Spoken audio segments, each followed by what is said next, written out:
back to my channel. Thank you so much for watching my videos and commenting and subscribing. I'm just so appreciative and excited to share this video with you. Today's topic is going to be about coronavirus and diabetes.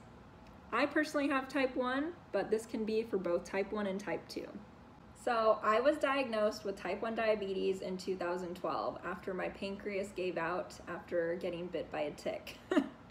So my case, I was 21 when I developed type 1, and so it's been about, I think, 5 or 6 years since, and basically I have learned a lot since developing type 1, and it has been a real big challenge for my life being able to cope with having diabetes, but those are some other videos that I'll share later on.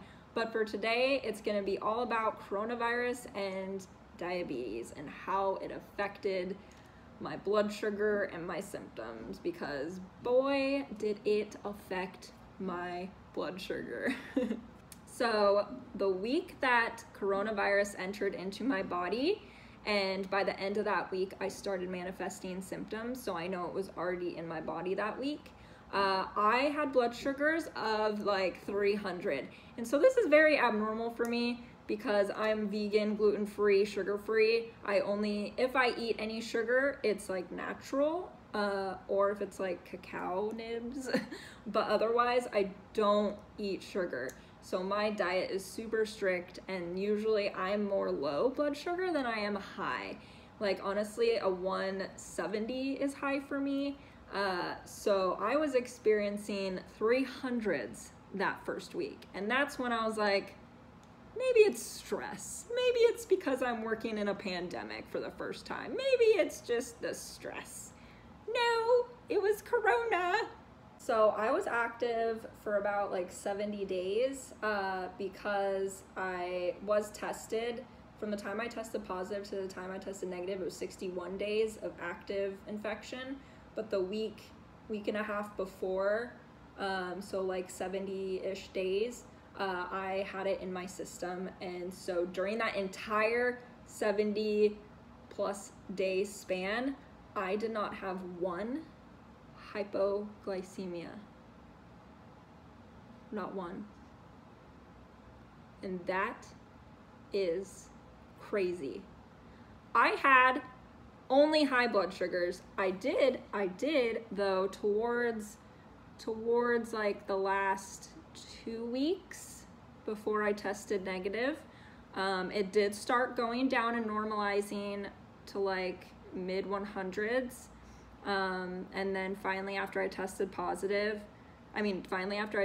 negative, I had my first hypoglycemia.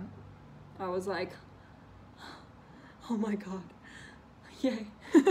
Like, yay, I have a hypoglycemia, which for non-diabetics, it's low blood sugar is a hypoglycemia. Hyperglycemia is high blood sugar, so 200, 300. So also in the middle of having coronavirus, my new insulin pump shipped to me. So I waited the first few weeks until after I was out of the severe stage of corona to begin my new pump. It was towards the end of having corona that I had the pump instructor show me how to use my pump because we thought that would also help regulate my blood sugar levels. Unfortunately, no, it didn't, because the virus was so strong and in influencing my systems that even the safeguard option that toggles and naturally brings your blood sugar down without you having to bolus, that did nothing because I was still severely high. So I had to take it off that mode and basically just do a normal basal rate 24/7. Oh, unfortunately, because I was high blood sugars of like 200, 300 for like 70+ days, I developed ketones. I developed the ketoacidosis, which is by far horrific.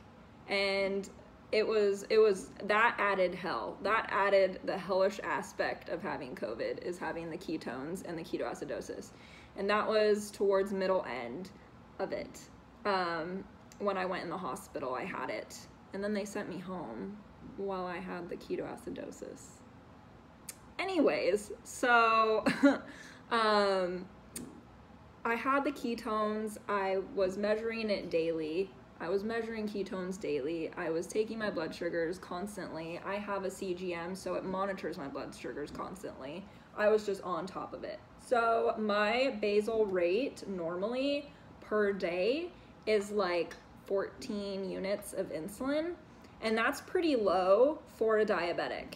At least that's what people have told me.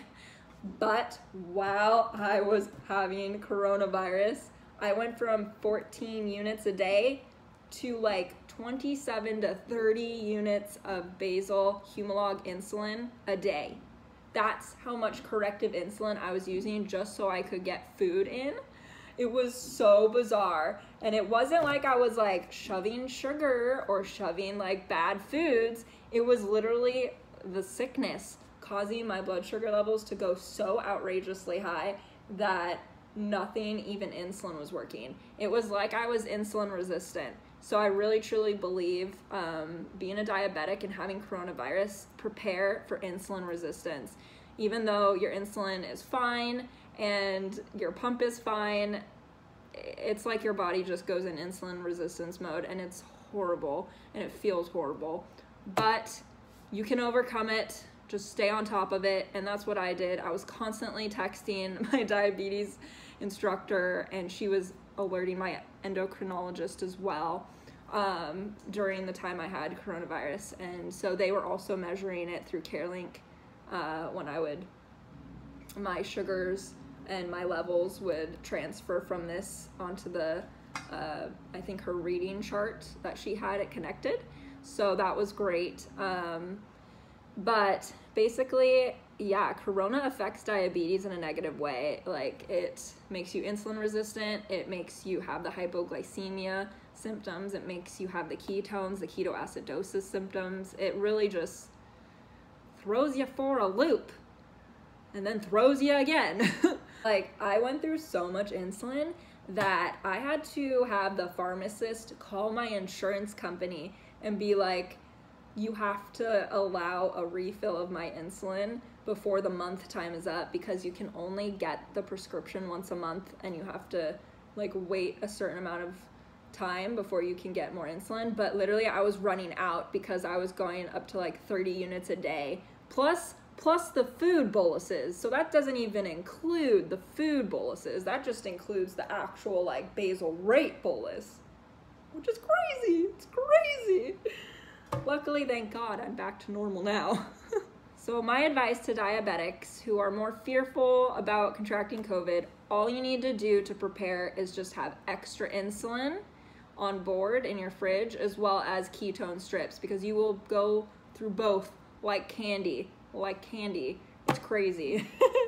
But yeah, just have extra ketone strips and have your extra insulin. And honestly, that's all I could do, and just stay on top of your blood sugars and just, you know, pray that they go down eventually.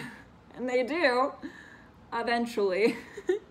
But if you have any specific diabetes questions, just comment below and I'll be happy to answer any of them, as you aren't alone in this journey and there's nothing to fear. Just focus on the healing aspect of it and also just the positive aspect of it, because if you dwell too much on, well, I have diabetes, corona's gonna kill me mentality, then it might just kill you. And you know, I'm not just saying like positivity is the cure for corona, because no, logically we know, obviously, no, like, but it's good. You have to have that positivity. You have to have that mindset of faith to be able to overcome and battle the actual virus, because it is damaging to your body. And while it damages you, you just have to remain grounded in truth and hope and faith, because Otherwise, you're just gonna fall into a dark hole and just submit to Corona, and nobody wants that, and nobody should do that, because it's a, you know, maybe possible manufactured, tweaked virus by men. And you shouldn't die from it just because some person may have tweaked it and made it in a lab. And that's just my own opinion, whether that's true or not. But the way it manifests in your body, it attacks everything in your body, especially your lungs and your blood sugars. So my main advice is just hold on to hope, hold on to faith, hold on to positivity, be prepared, know your health regimen, meaning like know when to test for ketones, know that you have extra supplies on hand, and, you know, just be prepared. You might not get any low blood sugars for a while, which could be a positive for some. So I hope you guys have a great day, and thanks for watching.